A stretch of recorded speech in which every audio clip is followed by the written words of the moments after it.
Hoy nos llenamos de gozo, queridos hermanos. Es un día especial. ¿Y por qué es un día especial? Porque hoy Dios renovó su misericordia para con nosotros una vez más. Hoy tenemos aliento, hoy tenemos salud, hoy tenemos tiempo para estar acá y para poder alabar al Señor. Por eso es un día especial. Y cada día es un día especial, mientras que el Señor sea nuestro sustento, nuestro abrigo. Así que antes de ir a las Escrituras para poder meditar en su palabra, me gustaría que me acompañe orando para rogar al Espíritu Santo que sea nuestra ayuda el día de hoy. Amado Dios y buen Padre Celestial, te damos gracias, Señor, por este día. Gracias porque usted hoy nos ha dado una vez más de su misericordia y amor. Hoy podemos despertar, podemos, Señor, percibir su cuidado, percibir sus milagros. Señor, estar atentos a su voz. Y hoy venimos a tu palabra para aprender más de ti, conocerte más, estrechar más nuestra relación contigo, Señor, poder ponernos a cuentas también y poder escuchar lo que tienes para nosotros. Danos discernimiento. Ayúdanos, Señor, a poner en práctica lo que vayamos a aprender hoy. Ayúdanos a crecer, Señor. En el nombre de Jesús. Amén y amén. Hermanos, hoy tenemos el último mensaje a la serie que hemos estado llevando estos domingos en el libro de Apocalipsis, y es a la última iglesia a la cual se refiere en este texto de Apocalipsis 2 y 3 que hemos estado leyendo. Y aunque no va a ser la última enseñanza de la serie, la próxima semana vamos a tener una enseñanza más como conclusión de toda la serie. El día de hoy vamos a estar viendo el mensaje de la iglesia de la Odisea. Así que acompáñenme por favor a Apocalipsis capítulo 3. Ese es el mensaje que vamos a estar estudiando el día de hoy. Apocalipsis 3, los versículos de 14 al 22. Por favor, acompáñenme en su Biblia, sea que la tengan en el teléfono, de manera física. Vamos a leer Apocalipsis 3, 14 al 22. Si lo tiene, me da un amén. Amén. Ok, ya la mayoría lo tiene. Apocalipsis 3, versículos 14 al 22.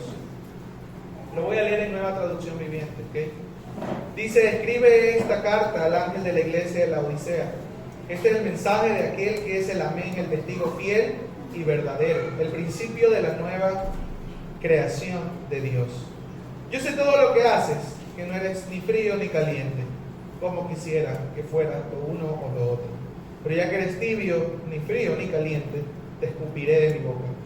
Tú dices: yo soy rico, tengo todo lo que quiero, no necesito nada. Y no te das cuenta de que eres un infeliz, un miserable, eres pobre, ciego y estás desnudo. Así que te aconsejo que de mí compres oro, un oro purificado por fuego, entonces serás rico. Compra también ropas blancas de mí, así no tendrás vergüenza por tu desnudez. Y compra un ungüento para tus ojos, para que así puedas ver. Yo corrijo y disciplino a todos los que amo. Por lo tanto, sé diligente y arrepiéntete de tu indiferencia. Mira, yo estoy a la puerta y llamo. Si oyes mi voz y abres la puerta, yo entraré y cenaremos juntos como amigos. Todos los que salgan vencedores se sentarán conmigo en mi trono, tal como yo salí vencedor y me senté con mi Padre en su trono. Todo el que tenga oídos para oír debe escuchar al Espíritu y entender lo que Él dice a las iglesias. Y voy a comenzar hablando un poquito del contexto geográfico, histórico de la Odisea. Esta ciudad se encuentra en lo que conocemos como Asia Menor, fue capital de Frigia, situada en la confluencia de los ríos Lico y Alis. Fue fundada por Antíoco II en los años más o menos 261 al 246 antes de Cristo, que le dio el nombre debido al nombre de su esposa. Así que esto de la Odisea viene del nombre de una mujer. Situada en un cruce de famosas carreteras romanas, la ciudad quedaba en una de las grandes rutas de comercio asiáticas, y esto le daba bastante prosperidad económica. Había un dato interesante que yo desconocía, y es que ellos no tenían un sistema de agua potable propio. Por lo tanto, ellos traían por medio de tuberías desde fuentes termales de Hierápolis, y el agua llegaba turbia, o como la conocemos nosotros, un poco tibia, porque venían de aguas termales calientes, y mientras transcurría todo el proceso hasta que llegaba a la Odisea, ya llegaba en una temperatura tibia. Interesante este dato que lo vamos a entender más adelante en el contexto del mensaje. Algo también para resaltar es que esta ciudad de la Odisea está cerca de Hierápolis y también de Colosas. Entonces, nosotros conocemos a Colosas por la carta a los colosenses, pero está muy cerca y de alguna manera eran ciudades hermanas, por así decirlo, estaban cercanas.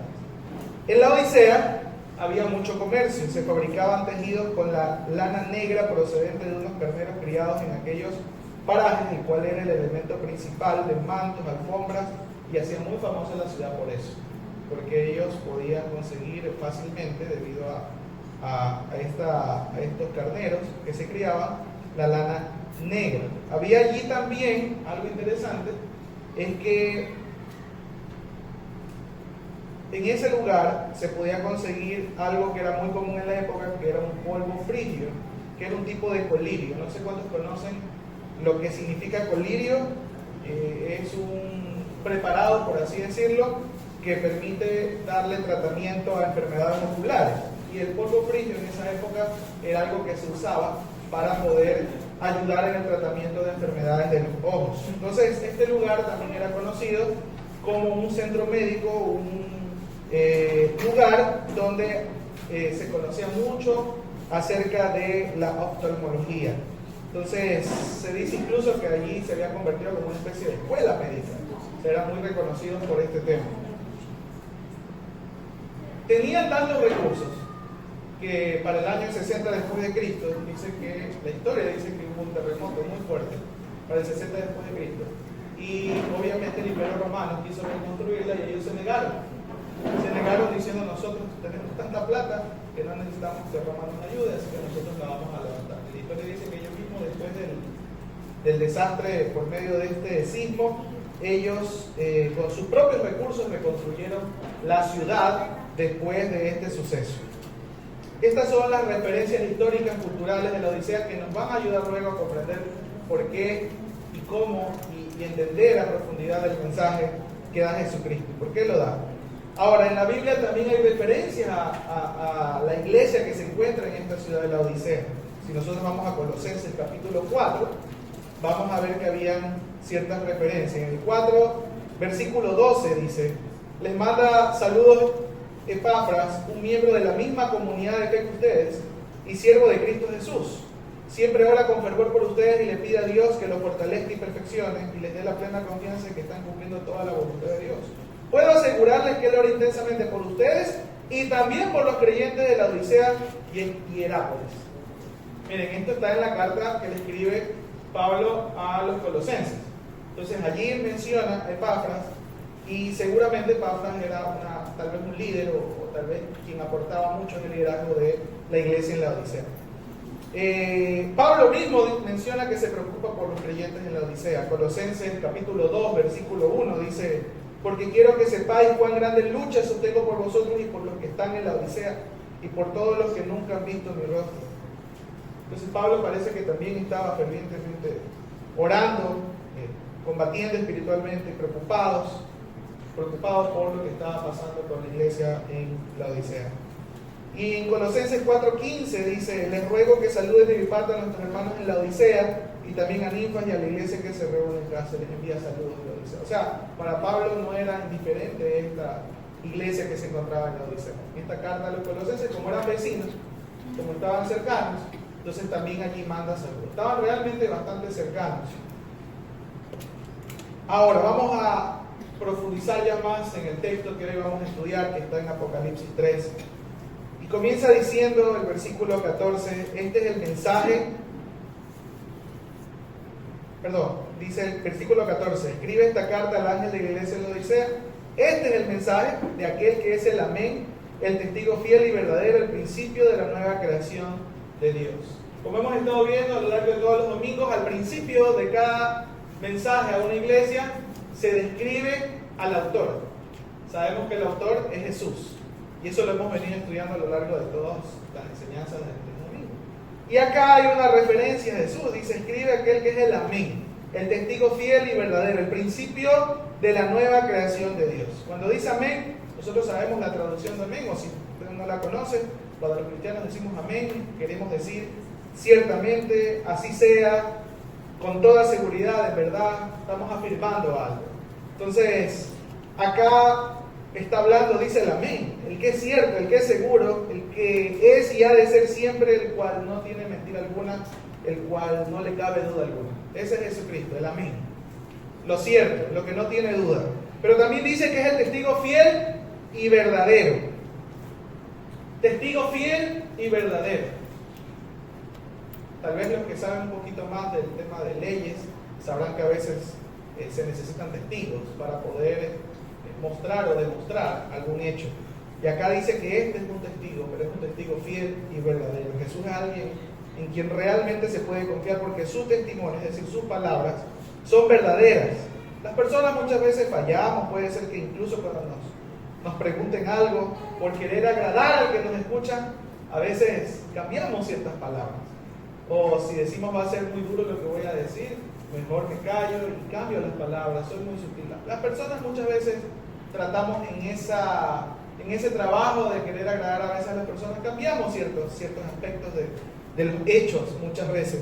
Pero acá dice que este testigo es fiel y verdadero y habla de que realmente Jesucristo no cambia las cosas para agradar a quienes lo escuchan.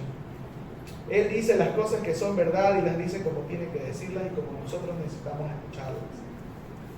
En Él no hay duda alguna de que lo que Él dijo no solo es verdadero, sino que lo que Él dijo es oportuno, es correcto decirlo. Y que si de alguna manera, por algún tiempo, Él tal vez cayó o en algún momento habló y nosotros dice, oh, Jesús no debió haber dicho eso, nosotros estaríamos equivocados, no Él. Porque Jesucristo es el testigo fiel y verdadero. También dice que es el principio de la nueva creación de Dios. Y aquí quiero especificar que cuando usted lee, incluso en otras traducciones, dice el que dio inicio a todo lo que Dios creó, o el que reina sobre todo lo creado. Entonces, por si acaso hay algunas religiones que pudiesen llegar a pensar que Jesús fue creado, fue lo primero de la creación de Dios. En realidad, si vamos a leer todo el contexto bíblico, lo que está aquí afirmando es que Él realmente es quien sustenta y reina sobre el universo entero. Colosenses capítulo 1, versículos 16 y 17 dice, porque por medio de Él Dios creó todo lo que existe. En los lugares celestiales y en la tierra hizo las cosas que podemos ver y las que no podemos ver, tales como tronos, reinos, gobernantes, autoridades del mundo invisible. Todo fue creado por medio de Él y para Él. Él ya existía antes de todas las cosas y mantiene unida toda la creación. Y esto es importante recalcarlo una vez más porque cuando leemos así, ¿no? A simple vista decimos, oh, el principio de la creación o lo primero de la creación, entonces Jesús fue creado. No, en realidad Él es Dios y todo lo que Él mismo creó existe porque Él la sustenta. No solo porque la creó, sino que Él la sustenta.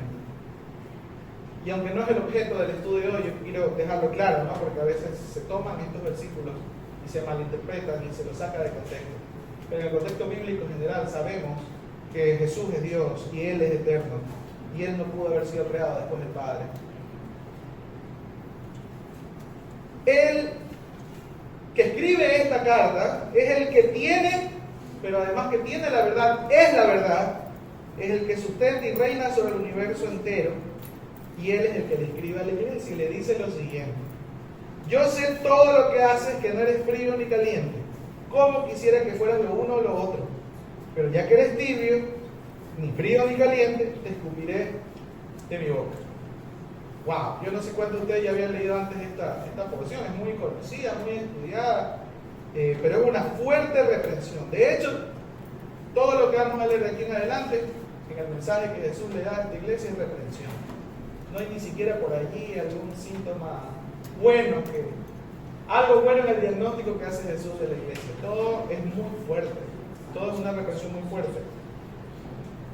Y esta reprensión, la verdad es que yo la he escuchado en innumerables prédicas y ha tenido muchas aplicaciones, incluso muchas interpretaciones por parte de quienes lo predican.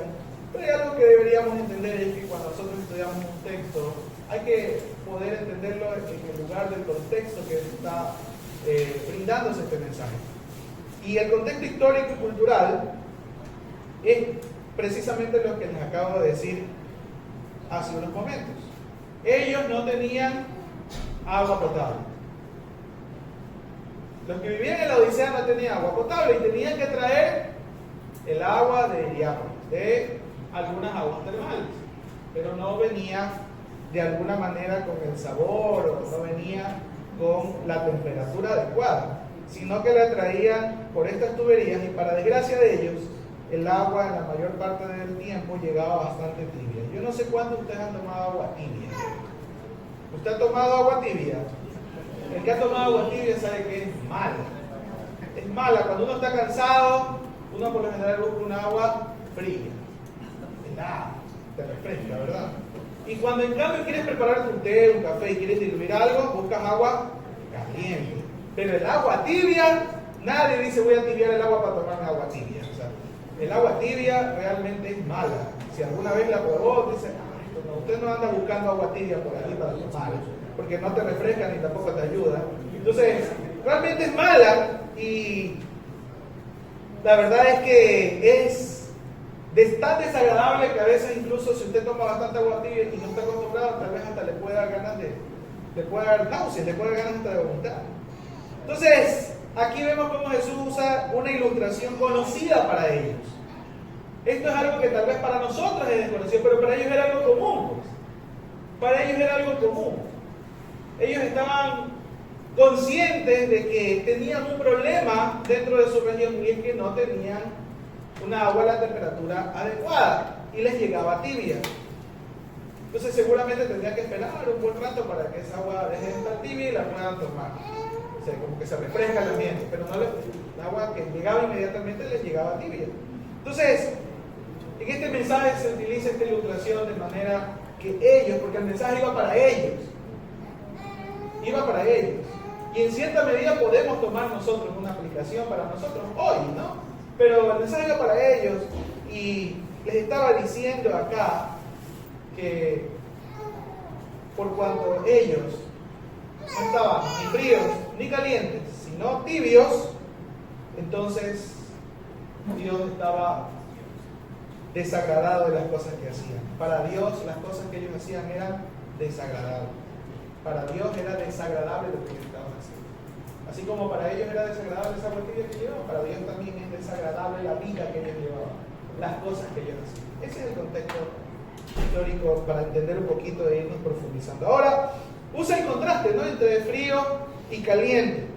Y la verdad es que no sé si por cultura general nosotros tenemos siempre relacionado lo frío con de alguna manera una actitud o un carácter o una posición en la cual no emana ningún tipo de apasionamiento, emoción. Y siempre lo caliente lo reflejamos a lo apasionado, a lo fervoroso, a lo que de alguna manera nos puede llevar a hacer pensar que una persona está en una situación buena. Entonces vamos a hacer ese contraste, porque acá la pregunta es, ¿qué significa ser frío? ¿Qué significa ser caliente? ¿Y cuál es el problema de que ellos sean tibios, que no sean ni lo uno ni lo otro?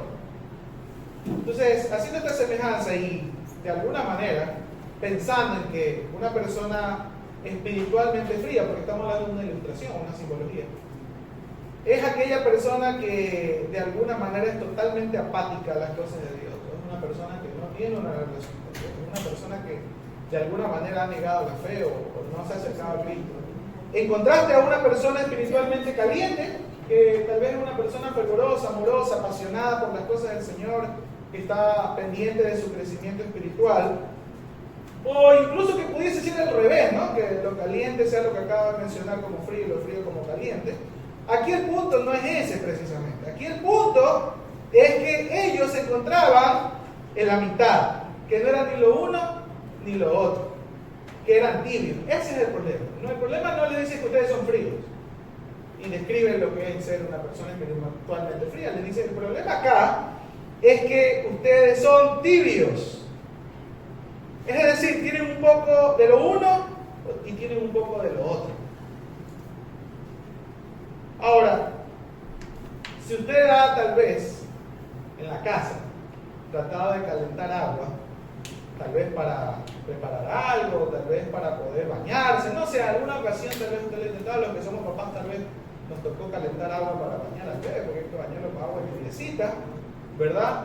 Usted se da cuenta con el tiempo que eso es un arte, porque usted coge, calienta el agua, la mezcla con el agua que está a temperatura ambiente o fría y no le queda al principio. Y tiene que poner más agua caliente, o si le queda muy caliente, tiene que ponerle más agua fría y así tiene que estarle echando un poquito de la una y un poquito de la otra para llegar a la temperatura adecuada, a la tibieza que el bebé, por ejemplo, pueda soportar o que nosotros podamos soportar. Entonces siempre hay que estar mezclando de la una y la otra, de la una y la otra para mantenerse tibia por mucho tiempo. ¿Ok? Claro, si tenemos agua fría y le empezamos a calentar, va a llegar un momento en que pasa a tibia y luego a caliente. O viceversa, si tenemos agua caliente y la dejamos ahí reposar, va a venir a quedar en una temperatura ambiente. Pero si la queremos mantener tibia por largo rato, vamos a dar que echa el agua calientita y regúlala con el agua frita y así vamos a estar por tiempo, ¿verdad? Así toca, así pasa, así tal vez a usted le ha pasado. Entonces, ¿por qué lo traigo a colación? ¿Por qué lo menciono? Porque así vivían estas personas de la iglesia de Laodicea. Ellos con sus obras mostraban que a veces amaban mucho y a veces amaban poco.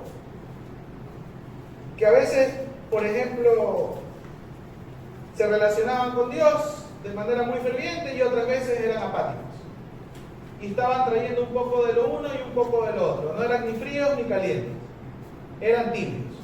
Y siempre estaban de alguna manera mostrándose ni como fríos ni como calientes, sino como personas que estaban en ese mal llamado que a veces yo lo he escuchado, mitad o equilibrio.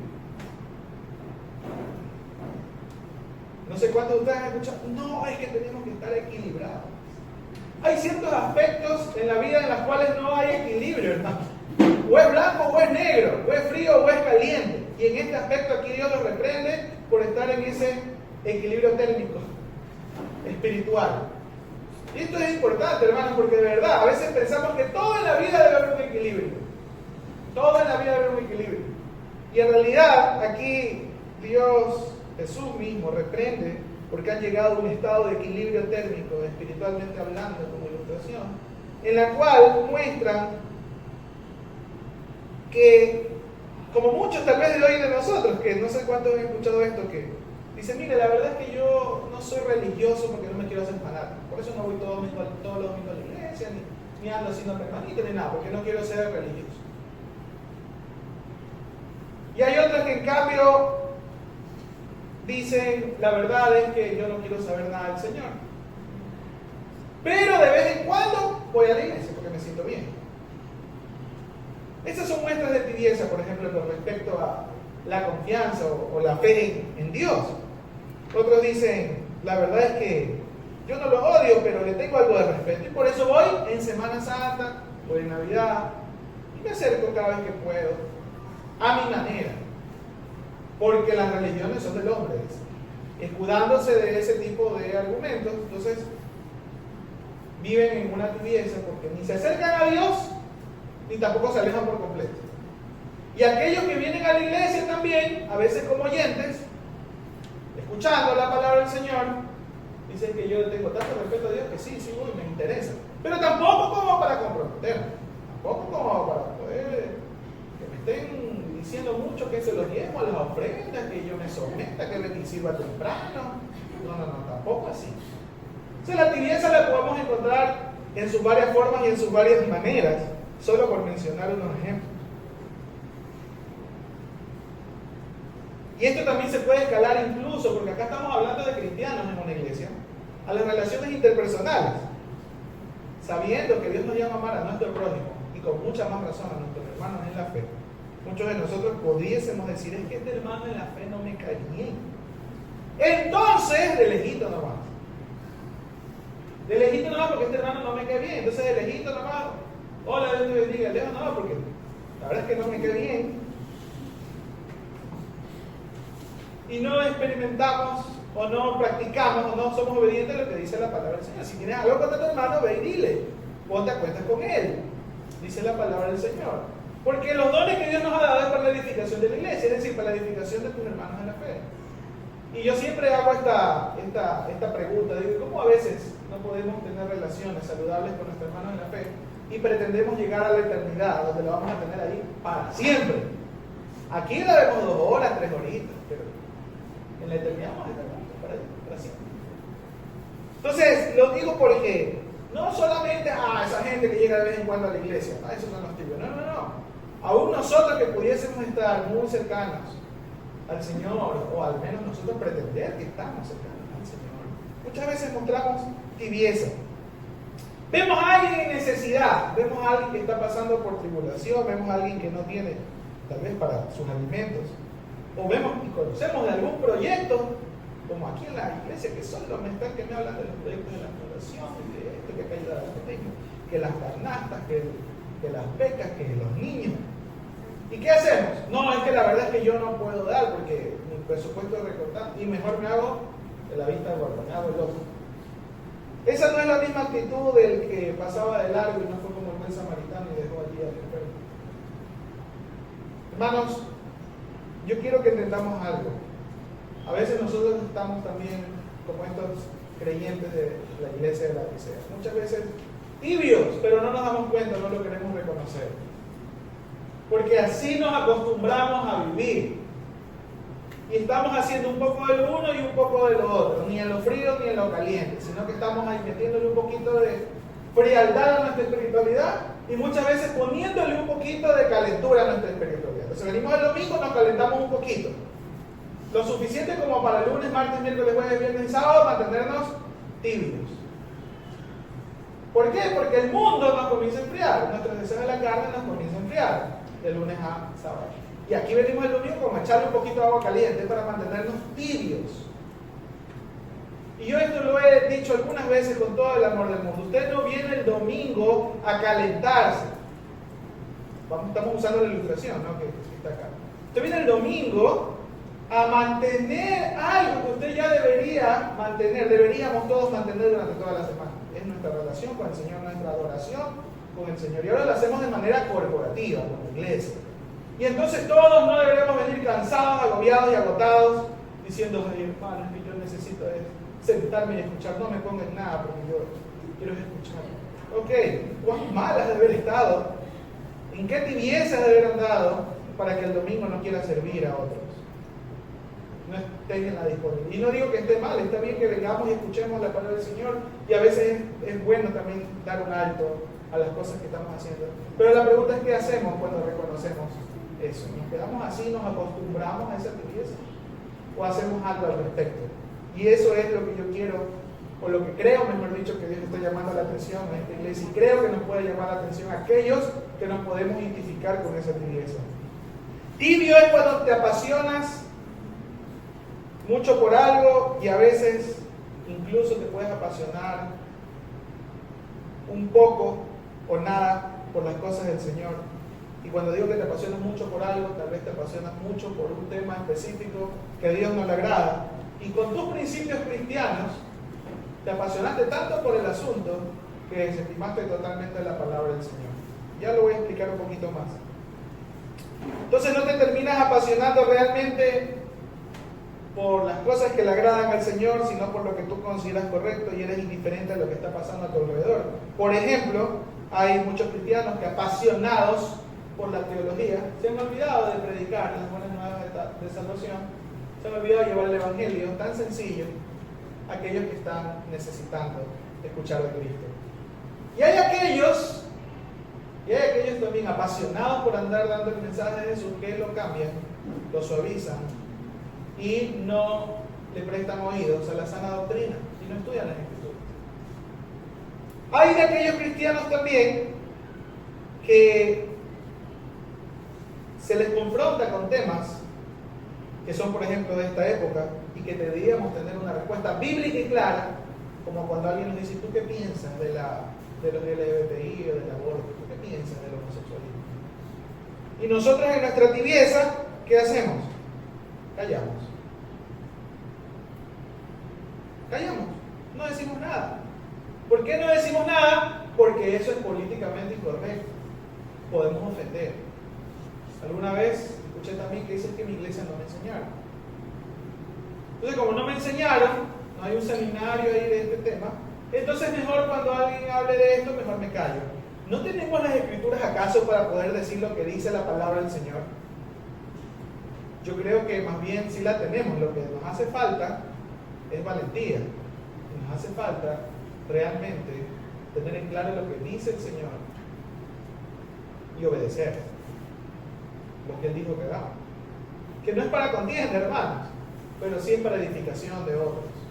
Sí es para sacar de la ignorancia a mucha gente que en este mundo está pensando que lo que ellos dicen es la verdad y no la es. Entonces la pregunta es: ¿qué vamos a hacer con las cosas que nosotros tenemos en las Escrituras y que de alguna manera se nos confronta, se nos pregunta? O a veces escuchamos de lejos y preferimos callar. ¿Qué vamos a hacer? Debemos hacer algo al respecto. Decimos: yo sí creo en Dios y Dios da dones espirituales, por ejemplo. Yo sí creo que Dios sana, Dios liberta. Yo sí creo, dice, que el Señor sigue obrando a través de hombres y mujeres llenos de poder. Pero cuando nos acercamos a orar por un enfermo, decimos: Señor, ay, mira tú si lo sanas. Señor, yo no conozco tu voluntad. Si es tu voluntad, sácala. Yo he notado una frialdad, y no le hablo en sus oraciones, en mis oraciones, cuando me acerco a Dios, supuestamente con fe, y creyendo que Él es poderoso para sanar, para libertar, para restaurar, pero me acerco dudando realmente si esto va a ser posible en una persona. Eso también es tibieza, hermano. Cuando nos acercamos a Dios sin fe, cuando nos acercamos a Dios escudándonos, y si es que yo no sé tu voluntad, Señor, mira, ¿y tú qué haces? O sea, no solamente es creer que Dios lo puede hacer, Dios nos invita a que vengamos con una actitud humilde a rogarle, a elevar plegarias a Dios, ruegos, súplicas a Dios por algo que nos está afectando. ¿Cómo sabremos que Dios es sobrenatural si no vemos su gloria en eventos sobrenaturales, muchas veces como sanidades, milagros y prodigios? Y muchos cristianos se acostumbraron a esa tibieza y dijeron: es que las cosas de Dios son realmente la palabra y la palabra. Y está bien que es la palabra, pero la palabra es poder para salvación, poder para sanidad. Jesucristo sigue siendo el mismo que salva, restaura, que hace milagros. El Espíritu Santo sigue obrando con poder, pero los cristianos muchas veces en nuestra tibieza ni siquiera oramos con fe, porque nos pusimos o nos llegamos a tener una tibieza. Hermanos, yo mismo, cuando escribía esto, decía: voy a dejar esa tibieza en cuanto a mis oraciones. Dice: pero pastor, usted ora bastante, usted ora por nosotros. No sé qué está orando por nosotros.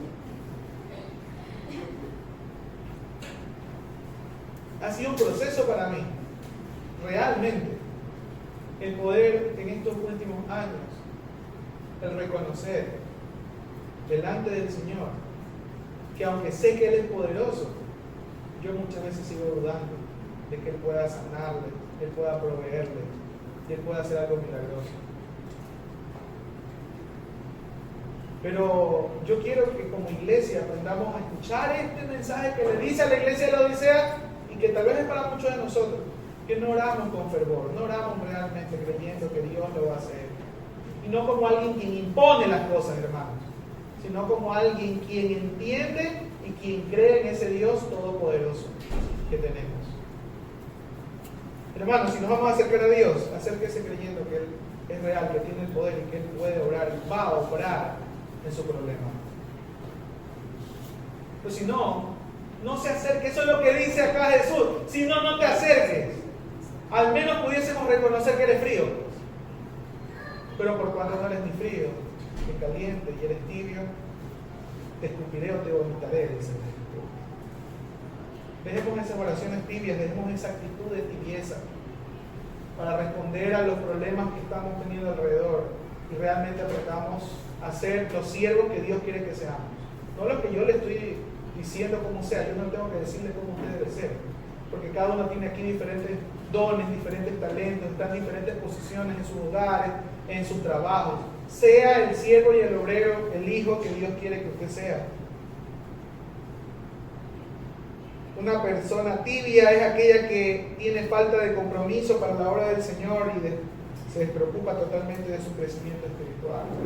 Y solo depende de tal vez un día o dos que la iglesia le convoque a leer las escrituras o orar. Una persona tibia es como una sal que no sala o como un foco que no alumbra. Usted ha estado por si acaso en un lugar donde el foco está ya bien bajito y desgastado. Qué coraje, porque ni ves bien ni tampoco estás en oscuridad como para ya ir a comprar el foco nuevo o ya prender una vela. Ahí estamos a veces, ¿sí o no?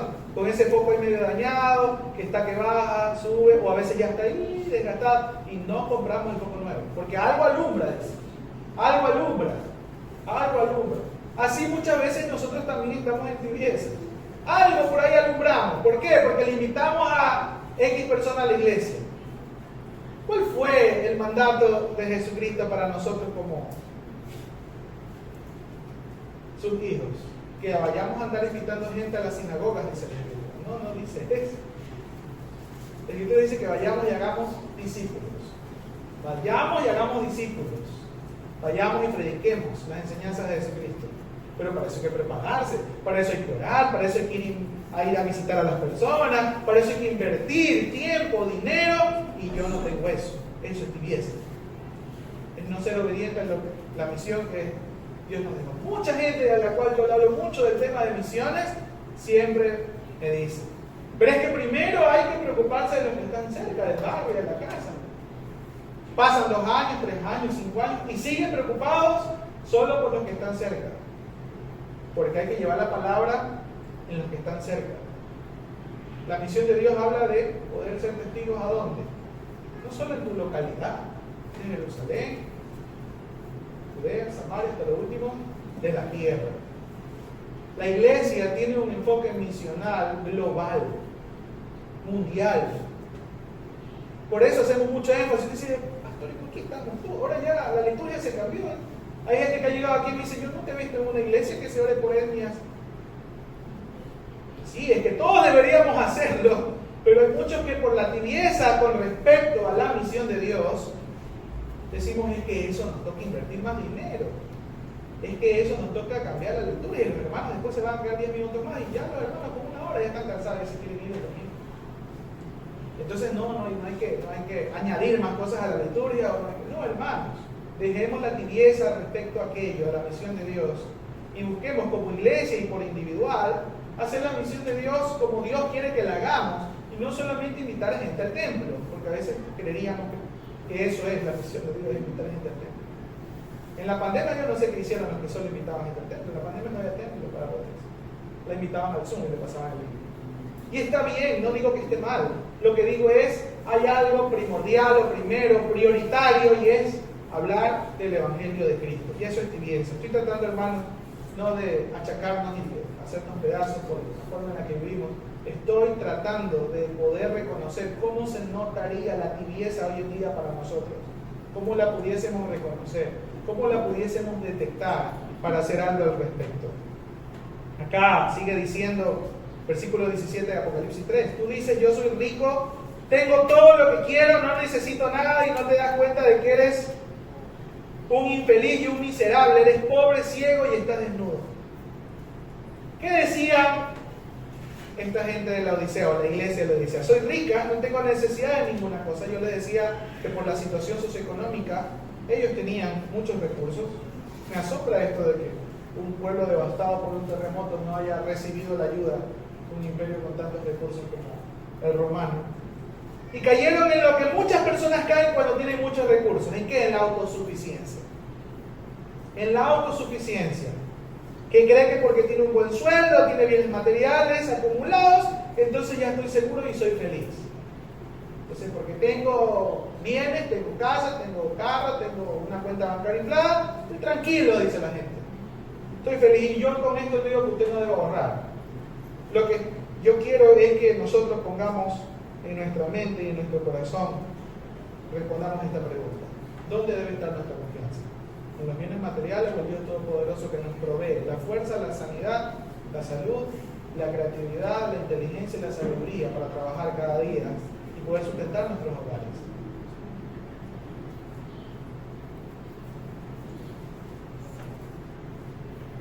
Primera Timoteo 6:10 dice: porque raíz de todos los males es el amor al dinero, el cual codiciando algunos se extraviaron de la fe y fueron traspasados de muchos dolores. El problema, hermanos, no es tener recursos, el problema no es trabajar y multiplicar lo que el Señor nos da. Dios no quiere, por ahí escuchar una vez y lo repito, Dios no quiere hijos vagos, Dios quiere mayordomos fieles. Dios quiere mayordomos que aprendamos a administrar correctamente lo que Él nos provee. El problema es cuando nuestro corazón pecaminoso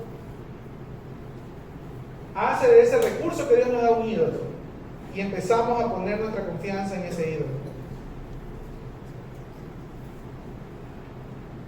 Tenemos que aprender a reconocer nuestras necesidades, hermanos, nuestras limitaciones. No lo digo como alguien que se victimiza: ay, es que yo no tengo nada, es que yo no sé, es que yo no puedo. No, no, no. ¿Qué dice el Sermón del Monte? Mateo 5, versículos 3 al 6 al menos, dice: Dios bendice a los que son pobres en espíritu y se dan cuenta de la necesidad que tienen de Él, porque el reino del cielo les pertenece, dice Mateo 5, 3. 4 dice: Dios bendice a los que lloran porque serán consolados. 5 dice: Dios bendice a los que son humildes porque heredarán toda la tierra. Y Dios bendice a los que tienen hambre y sed de justicia porque serán saciados. Se trata de actitud, la actitud de reconocernos como necesitados de Él, no como autosuficientes. Y usted sabrá que en las Escrituras siempre se menciona cómo Dios detesta al altivo, al soberbio, al orgulloso, a aquel que cree que no lo necesita. Necesitamos aprender a reconocer nuestras necesidades y a ser humildes para no ser tal vez como los de la Odisea, que teniendo muchas riquezas, entonces ellos decían, dice, miren lo que dice acá el mensaje de Jesús, dice: tú dices, no digo yo no estoy diciendo que porque tienes riquezas eres rico, dice Jesús, tú dices. O sea, era algo que ellos decían: soy rico, tengo todo lo que quiero y no necesito nada. Ellos eran, esa era la forma en cómo hablaban y se expresaban. Y Jesucristo le saca sus mismas palabras de su boca y se las dice. ¿Qué dicen eso? Y no te das cuenta que en realidad eres un infeliz, un miserable, un pobre, ciego y estás desnudo. O sea, no solamente que eres infeliz, no solamente que eres pobre, sino que aún ni siquiera tienes ropa verdadera. Vamos a ver eso. ¿Dónde habían puesto su confianza? ¿Dónde nosotros ponemos nuestra confianza hoy, hermanos? ¿Dónde está puesta nuestra confianza hoy? Esa es la pregunta que tengo para ustedes. Para mí, ¿dónde está puesta nuestra confianza hoy? Luego el versículo 18 da la medicina a Jesucristo en su mensaje. Dice: ¿qué hay que hacer ante esta situación? Y les dice a la iglesia: así que te aconsejo que de mí compres oro, un oro purificado por fuego, y entonces serás rico. Compra también ropas blancas de mí, así no tendrás vergüenza por tu desnudez. Y compra ungüento para tus ojos para que así puedas ver. Compra, compra, compra y compra. Ah, tienes tanta plata, ven y compra pues. Tienes tanta plata, te jactas de que tienes plata, ven y compra oro refinado de mí. Compra ropas blancas de mí. Hay cosas que no se pueden comprar con dinero. Hay cosas que no se pueden pagar con la Master o la Visa. No se pueden pagar con la Master. No se puede. No se puede pagar con las riquezas de este mundo. Hermanos, estas personas en la iglesia de Odisea tenían muchas riquezas terrenales, pero estaban en bancarrota espiritual. No tenían los recursos como para poder acercarse al Señor y poder comprar todo esto. Y la pregunta es: ¿qué hacemos entonces? ¿Cuál es la invitación del Señor? Hay un versículo que me acuerdo que se hizo, me dicen los chicos ahora, se hizo canon se estableció muy firmemente en los hermanos de Pou de hace años atrás, en los ministerios de la universidad. Isaías 55:1. Tal vez algunos lo recuerden. Isaías 55:1 dice: a todos los sedientos venid a las aguas, y los que no tienen dinero venid, comprad y comed. Venid, comprad sin dinero y sin precio vino y leche. Compren sin dinero. Me acuerdo que hacíamos una reunión macro de los chicos de la universidad. Compren sin dinero, vengan y compren sin dinero. Lo cual es muy contradictorio en este mundo. Te compras con dinero. Nadie te da nada gratis. ¿Cómo venir delante del Señor y comprar algo sin dinero? ¿Cómo hacerlo? El consejo fue que compremos de él oro, un oro purificado por fuego, y entonces seremos verdaderamente ricos. ¿Dónde está la verdadera riqueza para empezar? Colosenses capítulo 2, versículo 3 dice que en Jesucristo están escondidas todos los tesoros de la sabiduría y el conocimiento. ¿Por qué en Jesucristo están aglomerado toda la riqueza que puede existir? Efesios capítulo 2, versículos 4 al 10. Escuche esto, Efesios capítulo 2, versículos 4 al 10. Pero Dios es tan rico en misericordia y nos amó tanto que a pesar de que estábamos muertos por causa de nuestros pecados, nos dio vida cuando levantó a Cristo de los muertos. Es solo por la gracia de Dios que ustedes han sido salvados, pues nos levantó de los muertos junto con Cristo y nos sentó con Él en los lugares celestiales, porque estábamos unidos a Cristo Jesús. De modo que en los tiempos futuros Dios puede ponernos como ejemplos de la increíble riqueza de la gracia y la bondad que nos tuvo, como se ve en todo lo que ha hecho por nosotros que estamos unidos a Cristo Jesús. Dios los salvó por su gracia cuando creyeron. Repito esto, Dios los salvó por su gracia cuando creyeron. Ustedes no tienen ningún mérito en eso. Es un regalo de Dios. La salvación no es un premio por las cosas buenas que hayamos hecho. Así que ninguno de nosotros puede jactarse de ser salvo, pues somos la obra maestra de Dios. Él nos creó de nuevo en Cristo Jesús a fin de que hagamos las cosas buenas que preparó para nosotros tiempo atrás. ¿Cómo podemos venir a comprar cosas delante del Señor que Él nos ofrece que las compremos? Si no es por medio de Cristo Jesús, el único capaz de darnos sus riquezas por gracia. Nosotros no teniendo dinero o mérito alguno para poder obtenerlas, Cristo Jesús las obtuvo por nosotros y nos las está ofreciendo.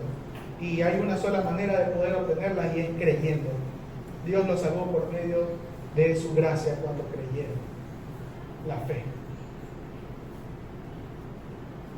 ¿Cómo las obtuvo Cristo? No las obtuvo gratis. Él pagó un precio en la cruz. Es por su sacrificio en la cruz entonces que fue comprada la salvación para nosotros. Y la deuda fue cancelada. Y ahora nosotros tenemos libertad de venir delante del Señor y decirle: Señor, yo voy a tomar de ese oro refinado. ¿Por qué? Porque he creído. Y tú has dicho en tu palabra y tu promesa es que por gracia, algo que no merecemos, pero que está ahí disponible para nosotros podemos tomarla. ¿Se está entendiendo este mensaje que es mucho más profundo de lo que a veces nosotros hemos leído? Amén. Luego sigue diciendo: compra también ropas blancas de mí y así no tendrás vergüenza por tu desnudez. Ellos seguramente sabían mucho de ropa porque tenían una industria textil por esto de la lana negra y todas estas cuestiones. Y si ustedes creen que tienen plata, que saben de ropa, que saben de estas cosas, no saben nada, ustedes están desnudos. Compren de mí verdaderas ropas blancas, así no tendrás más vergüenza por tu desnudez. ¿Cuáles son esas ropas blancas que sí son útiles para tapar la vergüenza de nuestra desnudez? Por favor, acompáñenme a Apocalipsis 7. Versículos 9 al 14. Miren lo que dice Apocalipsis 7, versículos 9 al 14. Después de esto miré, y he aquí una gran multitud, la cual nadie podía contar, de todas las naciones y tribus y pueblos y lenguas, que estaban delante del trono y en la presencia del Cordero, vestidos de ropas blancas y con palmas en sus manos, y clamaban a gran voz diciendo: la salvación pertenece a nuestro Dios, que está sentado en el trono, y al Cordero. Y todos los ángeles estaban en pie alrededor del trono y de los ancianos y de los 4 seres vivientes, y se postraron sobre sus rostros delante del trono y adoraron a Dios, diciendo: amén. La bendición y la gloria, la sabiduría y la acción de gracias y la honra y el poder y la fortaleza sean a nuestro Dios por los siglos de los siglos. Amén. Entonces uno de los ancianos habló diciendo: estos que están vestidos de ropas blancas, ¿quiénes son? ¿Y de dónde han venido? Versículo 14. Yo le dije: Señor, tú lo sabes. Y él me dijo: estos son los que han salido de la gran tribulación, y han lavado sus ropas y las han emblanquecido en la sangre del Cordero.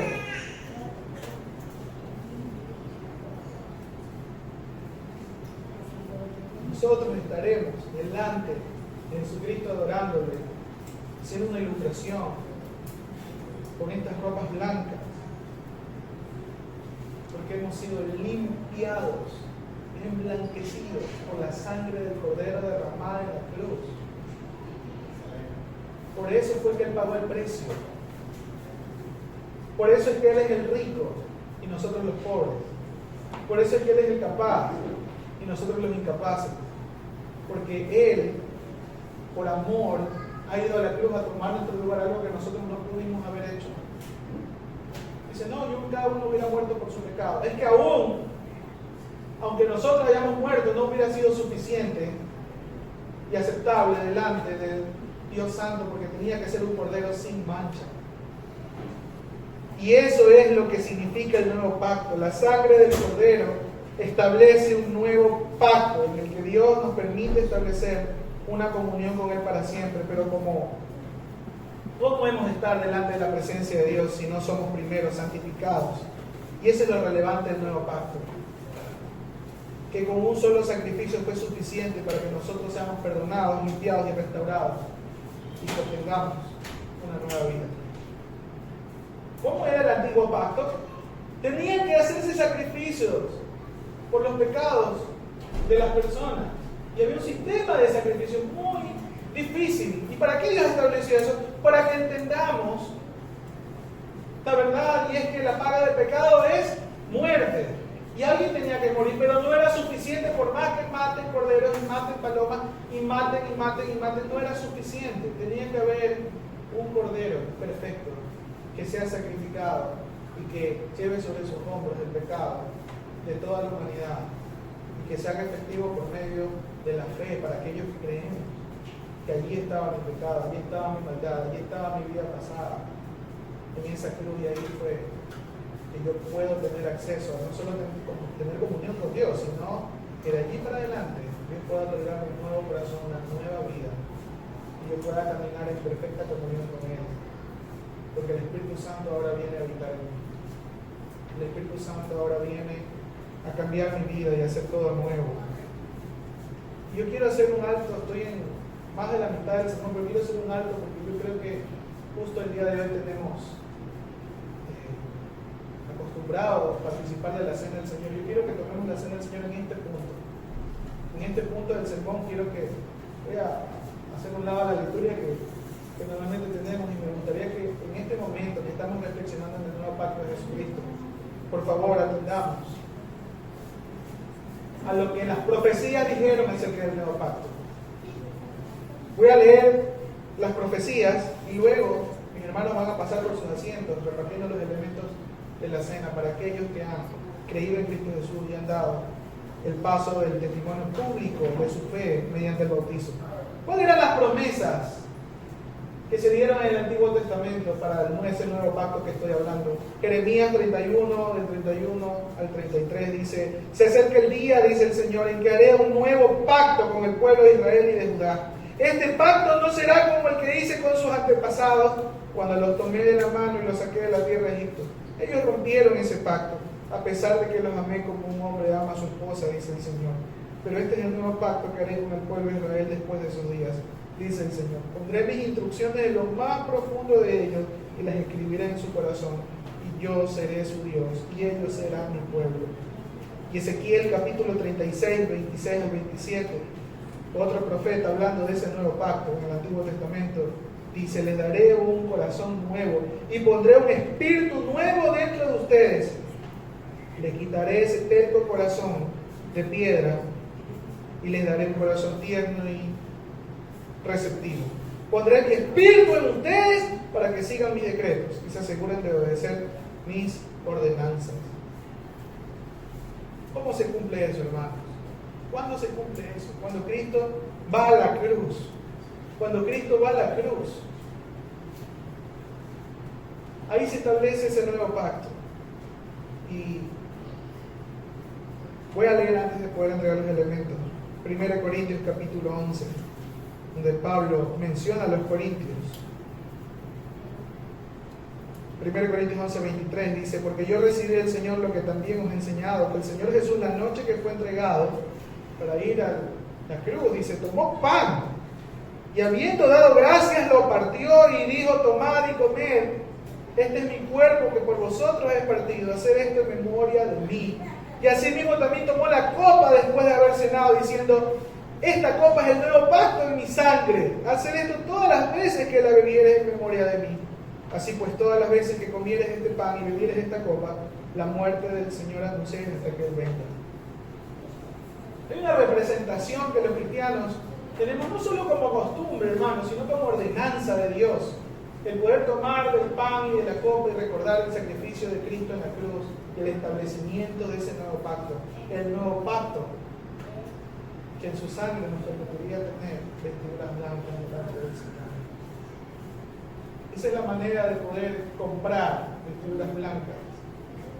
Jesucristo les está diciendo en el mensaje de la Odisea: vengan y compren oro refinado, vengan, que yo tengo vestiduras blancas. ¿Cómo hemos de estar delante de la presencia del Señor si no revestidos de una nueva vida?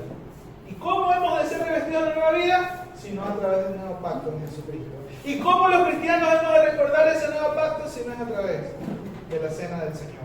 Eso es lo que significa, y por eso quise hacer un alto mensaje precisamente para que nos pongamos a cuentas con el Señor, reflexionemos en ese nuevo pacto y vamos todos a orar mientras nuestros hermanos van a repartir los elementos para poder meditar y recordar, ponernos a cuentas con Él. Si usted tal vez no ha estado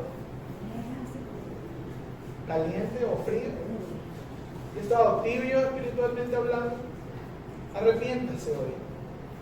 Arrepiéntase hoy. Y vamos a tener un momento para orar y para poder adorar al Señor mientras van recibiendo los elementos de la cena. Pero yo quiero que sea un tiempo personal.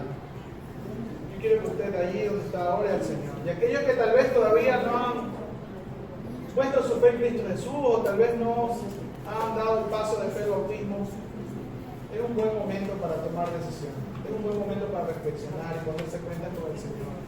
Es un buen momento para poder evaluar nuestro crecimiento espiritual y dejar atrás toda tibieza. Ora ahí donde está, amado Dios, buen Padre Celestial. Gracias, Señor. Gracias por este día, gracias por tu palabra. Gracias porque hoy podemos tener un pan en nuestras manos que simboliza tu cuerpo, el cuerpo que entregaste en la cruz, en sacrificio y en lugar de nosotros. Gracias, dele gracias al Señor. Dele gracias al Señor por su sacrificio. Amado Señor, aquí estamos delante de ti, rendidos totalmente delante de ti, Señor, para pedirte perdón. Perdona nuestra tibieza, Señor. Perdónanos no haber entendido, Señor, lo que significa ese nuevo pacto, el cual lo estableces por medio de tu sangre y tu sacrificio en la cruz. Y hoy, Señor, pedimos que bendigas este pan que simboliza tu cuerpo y que nos recuerdes, Señor, que tú te encarnaste y viniste a morar entre nosotros y que voluntariamente te entregaste para que te lleven a una cruz. Puedan ser, Señor, latigueado, escupido, golpeado, tomando nuestro lugar. ¿A dónde hemos de encontrar otro amor más grande que el tuyo, Señor? No hay lugar en la tierra o en el corazón de un ser humano en que podamos encontrar un amor tan puro como el tuyo, tan sublime, tan majestuoso. Bendice este pan, Señor. Asimismo, Señor, hoy tomamos en nuestras manos esta copa, la cual simboliza tu sangre derramada en la cruz, tu preciosa sangre, la cual, estableciendo ese nuevo pacto,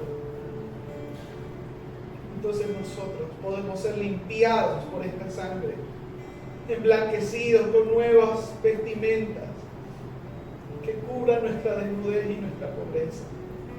Señor, hoy pedimos que bendigas esta copa porque recordamos, Señor, que es por tu sangre que hoy estamos aquí, por tu sangre que hoy tenemos las escrituras delante de nosotros.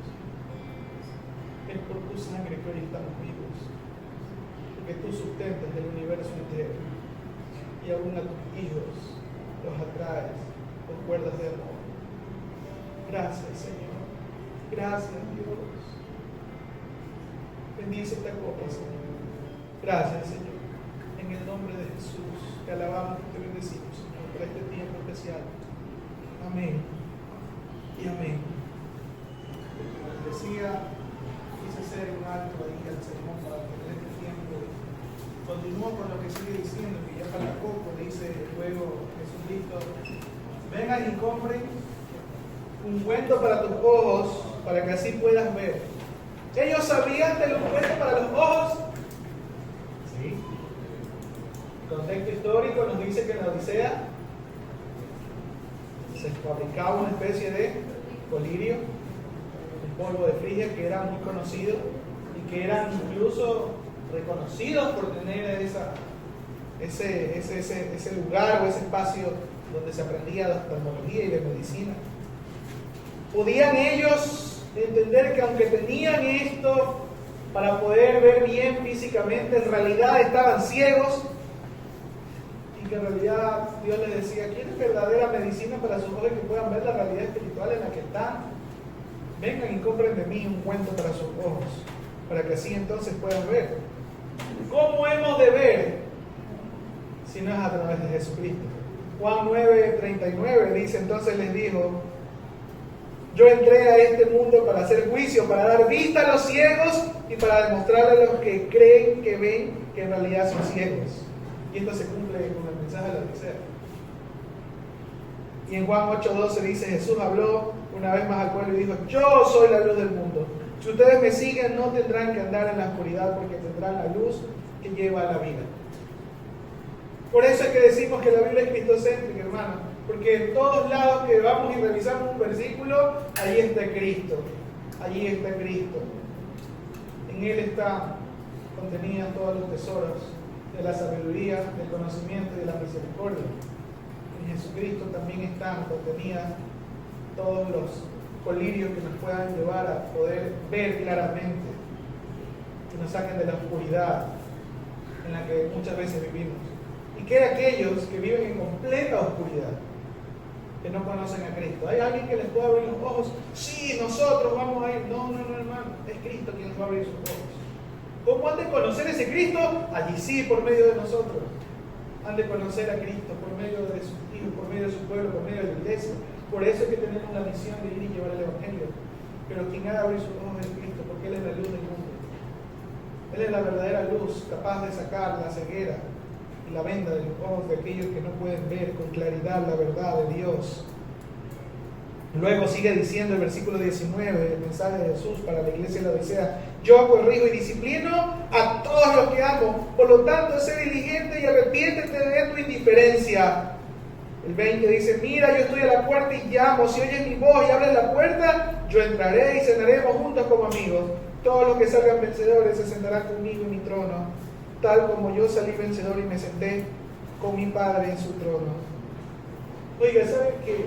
Esto a mí ya me abrió la cabeza en dos, porque dice: yo corrijo y disciplino a todos los que amo. O sea, la disciplina que Dios estaba dándole y la corrección que estaba dándole no era porque lo detestaba, sino porque en realidad, en el fondo del asunto, tenemos que entender que el amor de Dios se extiende más allá de lo que nosotros comprendemos. Y le está hablando a su iglesia, pues le está hablando a aquellos que le habían adorado y que le habían conocido. Y Dios corrige a quien ama a sus hijos. Proverbios 3:12 dice: pues el Señor corrige a los que ama, tal como un padre corrige al hijo que es su deleite. Y Hebreos 12, del 5 al 11, nos habla la corrección de parte de Dios. Dice: ¿acaso olvidaron las palabras de aliento con que Dios les habló a ustedes como a hijos? Él les dijo: hijo mío, no tomes a la ligera la disciplina del Señor, y no te des por vencido cuando te corrija. Pues el Señor disciplina a los que ama y castiga a todo el que recibe como hijo. La disciplina no es para que nosotros nos pongamos enojados, incomodados, tristes y amargados, sino para que entendamos que la disciplina que viene de Dios es para aquellos que aman. Si usted está entendiendo este mensaje, tal vez, no solo para los de la Odisea, sino para usted también como una disciplina de parte de Dios, sepa que Él lo hace porque le ama. Al soportar esta disciplina divina, sigue diciendo Hebreos 12:7, recuerden que Dios los trata como a sus propios hijos. ¿Acaso alguien oyó hablar de un hijo que nunca fue disciplinado por su padre? Si Dios no los disciplina a ustedes, ¿cómo lo hace con todos sus hijos? Quiere decir que ustedes no son verdaderamente sus hijos, sino que son ilegítimos. Ya que respetábamos a nuestros padres terrenales que nos disciplinaban, ¿acaso no deberíamos someternos aún más a la disciplina del Padre de nuestro espíritu y así vivir para siempre? Versículo 10. Pues nuestros padres terrenales nos disciplinaron durante algunos años e hicieron lo mejor que pudieron. Pero la disciplina de Dios siempre es buena para nosotros, a fin de que participemos de su santidad. Ninguna disciplina resulta agradable a la hora de recibirla. Al contrario, es dolorosa, pero después produce la apacible cosecha de una vida recta para los que han sido entrenados por ella. Hermanos, la disciplina que viene para la iglesia de la Odisea y la que pueda venir para nosotros a lo largo de nuestra vida, no solo hoy, debemos tomarla con todo el gozo. Es verdad que nos hemos de sentir tristes por nuestra situación espiritual tal vez, pero hemos de decir gracias, Señor, al final del día, porque tú me has amado, porque me amas, me corriges. No dejes que yo permanezca en la mentira, no dejes que yo permanezca en la tibieza, no dejes que yo permanezca en esa situación. Y entendiendo esto, dice al final, sé diligente y arrepiéntete de tu indiferencia, de tu tibieza. Arrepiéntete de esa mala manera de vivir. Que mira aquí, yo estoy a la puerta y llamo. Si oyes mi voz y abres la puerta, yo entraré y cenaremos juntos como amigos, dice en la nueva traducción viviente. Hermanos, debemos atender al llamado de Dios y dejar entrar a su casa. Le está hablando a la iglesia, es su casa. Nosotros le pertenecemos, los que hemos conocido a Cristo y hemos puesto nuestra fe en Él. Él está llamando a la puerta de su casa. Atendamos a ese llamado porque muchas veces le queremos dejar afuera. Que algo que yo pensaba, yo decía, pero si realmente Él dice que va a entrar y dice que va a cenar con nosotros, Él, aunque esté fuera llamando a la puerta, nos asegura tener la mesa servida. Y aunque nosotros, Él esté fuera, está tocando la puerta para decir yo quiero entrar, comer contigo y restablecer esa relación de amigos. Increíble que es Dios, se escapa de nuestras mentes realmente el entendimiento, el amor que Él tiene para nosotros, como es tan misericordioso, que aún nosotros cuando hemos pecado como iglesia y como cristianos, nos podamos haber alejado de la verdad. Él siempre está dispuesto a poder restaurar lo que se ha dañado. Él está dispuesto a entrar y restablecer y renovar esa relación de amistad. Solo tenemos que doblegar nuestros corazones y atender ese llamado. Porque la promesa de comunión eterna está allí. Dice, y todos los que salgan vencedores se sentarán conmigo en mi trono, tal como yo salí vencedor y me senté con mi Padre en su trono. Queda aquellos que, atendiendo al llamado de Dios, nos arrepentimos y restablecemos nuestra comunión con Jesucristo como nuestro amigo, ahí sentados a la mesa. Palabra y mesa con Jesucristo. Palabra y mesa con Jesucristo. Perseverando, venciendo en Cristo, que somos más que vencedores, venciendo la tentación, venciendo la pereza, venciendo la tibieza. Él promete que estaremos con Él para la eternidad, no solo por un corto tiempo. Esa es la seguridad de la obra de Cristo en nuestras vidas, no pretendiendo creer que porque nosotros hoy nos ganamos la salvación, mañana la perdemos por nuestras mismas obras, sino porque Él muriendo en la cruz, entonces nos otorgó salvación por gracia. Pero hay un requisito y es la fe. ¿Dónde está su fe? ¿Dónde está su confianza? ¿Dónde está? ¿En el trabajo? ¿En el sueldo? ¿En la cuenta bancaria? ¿En los bienes? ¿Dónde está su confianza? Si está en Jesucristo, lo tiene todo seguro y es el hombre o la mujer más rica en el mundo, aunque el mundo no lo reconozca, aunque el mundo no lo vea así. Este usted tiene a Cristo, entonces lo tiene todo. Y es el hombre o la mujer más rica que puede haber en el mundo, en el universo. Porque en Él están encerradas todas las verdaderas riquezas que necesitamos. Amén. Amén. Vamos a orar. Y le voy a pedir que ore con fe. Vamos a orar con fe. Yo sé que hay muchas situaciones en nuestra vida que tal vez hoy hemos reconocido que necesitan ser enmendadas. Yo no sé, como les digo, yo lejos de mí decirle cómo comportarse ustedes en los diferentes contextos en los que usted está. Ya sea trabajo, ya sea familia, no sé en qué situaciones usted se encuentre. Ya sea pasando tribulaciones o pasando incluso situaciones que pueden ser muy buenas. Pero vamos a orar con fe para que el Señor obre en medio de cada situación. Y más allá de las situaciones, obre en nosotros y en quienes están cercanos. Porque nosotros mismos somos los que muchas veces creamos esas situaciones adversas. Vamos a orar para que el Señor realmente restaure. Si usted tal vez tiene a su familia que está en una situación difícil por problemas, por desunión, no sé, hay tal vez personas que están enfermas en su hogar, vamos a orar con fe, creyendo que el Señor no solamente que puede sanarla, sino que va a sanarla por el poder de su Santo Espíritu, porque Él quiere lo mejor para nosotros. Y esto no es un mensaje por si acaso de prosperidad material, de palabra de fe, que si lo decreto y lo declaro así va a ser. No, estoy haciendo lo que dicen las Escrituras que hagamos, viniendo y trayendo nuestras peticiones delante del Señor, para que en nuestros corazones haya una paz que sobreabunde en nuestros corazones, y que sepamos depender del único que debemos depender. Amén. Oremos al Señor. Amado Dios y buen Padre Celestial, hoy venimos delante de ti, Señor, con ruegos y súplicas, Señor, entendiendo que tu mensaje hoy nos alienta y nos motiva, Señor, a poder dejar la tibieza.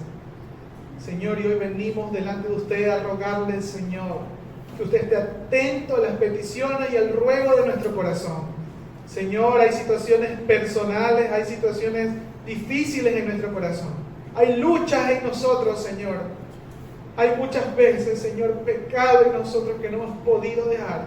Hay luchas constantes en nosotros, Señor, que hemos estado cometiendo, Señor, en la oscuridad, en lo escondido, en lo secreto, Señor, cuando debimos haber estado buscándote en lo secreto, Señor. Y hoy quiero, Señor, que tú, en el nombre de Jesús, nos des la victoria. Por eso hoy oramos, ayunamos y atendemos a tu palabra, porque nos has prometido dar la victoria sobre el pecado, Señor. Y hoy, Señor, quiero rogarte que nos puedas liberar, limpiar, santificar, Señor. Ya hemos escuchado tu palabra, pero necesitamos palpar y ver tu obra sobrenatural en el poder de tu Santo Espíritu obrando en nuestro corazón, que muchas veces, Señor, sigue atado y esclavizado, Señor, a cosas que debimos haber dejado ya hace muchos años, Señor. Padre, danos la victoria, Señor. Por eso moriste en la cruz, Jesucristo, para que tengamos, Señor, vidas nuevas. Señor, rogamos hoy también que tú restaures, Señor, todo lo que está resquebrajado.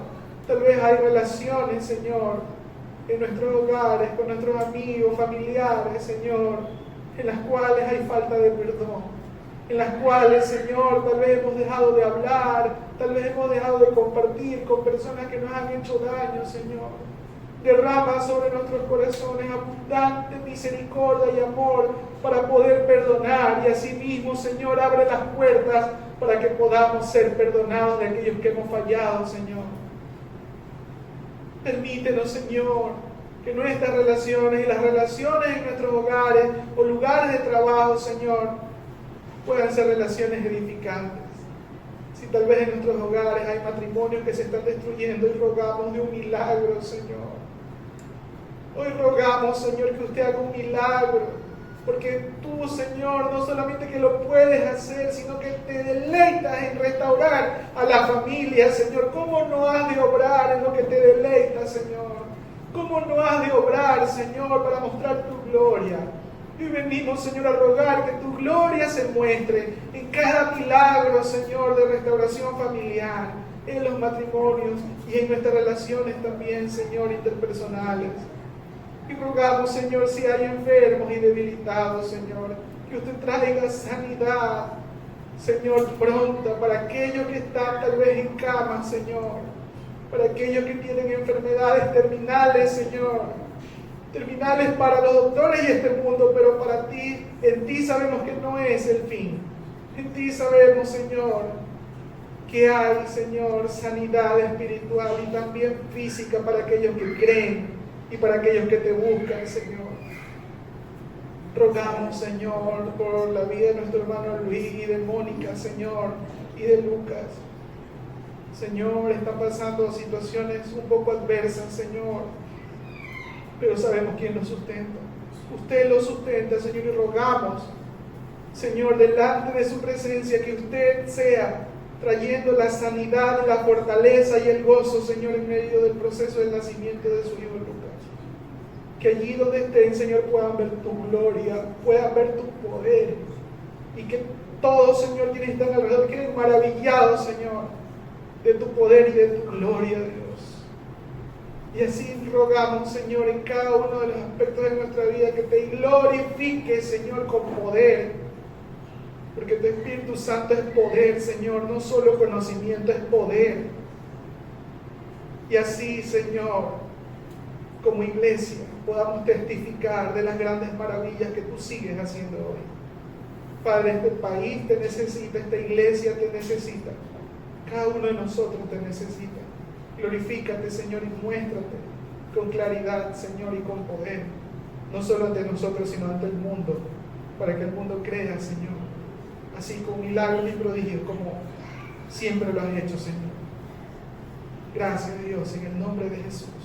Creemos firmemente que usted está con nosotros y en nosotros.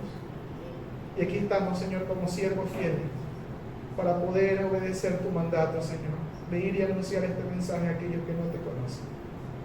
En el nombre de Jesús, te agradecemos, Señor. Amén y amén.